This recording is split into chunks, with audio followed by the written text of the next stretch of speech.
নামাজে নাবালেগ ছেলে যদি সামনের কাতারে দাঁড়ায় মুসল্লিদের নামাজের সমস্যা হবে কিনা? কোনো সমস্যা হবে না। আরে ভাই, সামনে দাঁড়ানো তো পরের কথা। নবী করিম সাল্লাল্লাহু আলাইহি ওয়াসাল্লাম সিজদায় গেছেন, নাতি কাদের উপরে, পিঠের উপর উঠে পড়ছে। যদি নামাজের সমস্যা হইতো তাহলে তো ওনার নামাজের সমস্যা হইতো, ঠিক না? ঠিক। মুরব্বীরা বিশেষ করে শুনেন, গ্রামে অনেক বেশি হয়।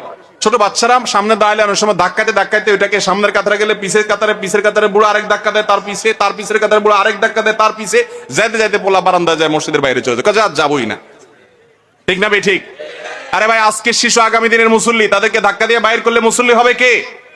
তাদেরকে ডাকেন, কাছে দাঁড় করান। যদিও সুন্নাহ হলো বাচ্চারা পিছিয়ে দাঁড়াবে, কিন্তু বাচ্চারা যখন ব্রিটিশ হয় তখন তাদেরকে পিছনে একসাথে দাঁড় করাই দিলে সবগুলা মিলে যে মিছিল আন্দোলন করবে, নামাজেদের সব মনোযোগ শেষ হয়ে যাবে। এই জন্য সেই পদ্ধতি যদি করলে ঝামেলা হয়, তাহলে বাপ তার ছেলেকে পাশে রাখলেন, চাচা সামনে রাখলেন, মুরব্বী সামনে রাখলেন, বেশি ইটিস পিটিস করে হালকা করে একটু গুতা দিলেন, একটু তাকে সতর্ক করলেন, এতে সবাই আরামের সাথে নামাজ পড়বেন। এরপরেও বাচ্চারা ডিস্টার্ব করবে, সেই ডিস্টার্বকে মানার মতো মানসিকতা থাকতে হবে। কথা কি বুঝাতে পারছি? আমাকে একজন এই দেশের 1, 2, 3 নাম থাকবে এরকম একজন আলেমের ছেলে, মদিনা ইউনিভার্সিটিতে ছাত্র, সে তখন আমাকে বলছে মসজিদে নববীতে বসে, বলে যে ভাই, আপনারা তো মানুষের সামনে ওয়াজ নসিহত করেন, একটু একটা কথা বলেন। আমাকে কি কথা ভাই? বলে যে আমি ছোটবেলায় মনে আছে এত ধাক্কা খাইছি মসজিদে মুরব্বীদের, মনে হয়তো সমাজের সবচেয়ে খারাপ মানুষ হলে মুরব্বী, মুসল্লি মুরব্বীরা। কারণ একটু দুষ্টামি না করে এমনি যায় বসলেও বলে, এই দুষ্টামি করবা না ছেলে, চোখ এমন ভাবে রাঙ্গায়। কিরে বাবা, আমি এখনো কিছু করি নাই, যে বসছি, আমার দেখলেই ওনার মনে হয় যে কিছু চুলকা আলটা মনে হয়, কেউ যেন শয়তান মনে হয় খোঁচা। আমি যে বসলাম, এই ছেলে দুষ্টামি করবা না কিন্তু, কিরে বাবা, ধমকের ছোটে আমি ছোট হয়ে যাই, এই ভয়ে মসজিদে যাওয়া ছেড়ে দিস। এটা ছোটবেলার কথা, পরে তো সে বুঝছে, আলেম হয়েছে। তো বাচ্চাদেরকে এইভাবে ধাক্কা দিয়ে বের করবেন না।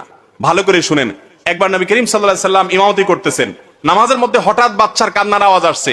উনি তাড়াতাড়ি নামাজ শেষ করছেন, এটা মানে কুইকলি নামাজটা পড়ে ফেলছেন, র্যাপিডলি পড়ে শেষ করে, স্পিডি নামাজ শেষ করে এরপরে বলতেছেন, কার বাচ্চা কাঁদে সে যায় ধরো। আজকের আমরা হইলে বলতাম যে বাচ্চা কাঁদে কেন, ডিস্টার্ব হয় আমাদের। না, নবীজি এটা বলতেন না। বাচ্চার ডিস্টার্ব এতটুকুকে কি করতে হবে? মেনে নিতে হবে। নবীজির নাতি যখন পিঠের উপর উঠা বসছে, উনি সিজদায় গেছেন, নাতি তো আর নামে না, গোড়ার পিঠে উঠছে।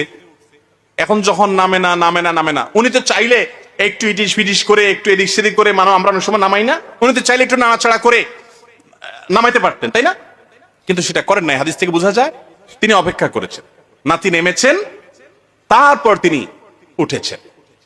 উঠার পর আবার হাদিস থেকে এটাও পাওয়া যায় না যে মেয়ে ফাতেমা রাদিয়াল্লাহু আনহাকে ডেকে বলেছেন, এই ফাতেমা, নাতিদেরকে কেন ধরো না, আমার নামাজে ডিস্টার্ব করে। এটা কিন্তু তিনি বলেছেন বলে হাদিসে পাওয়া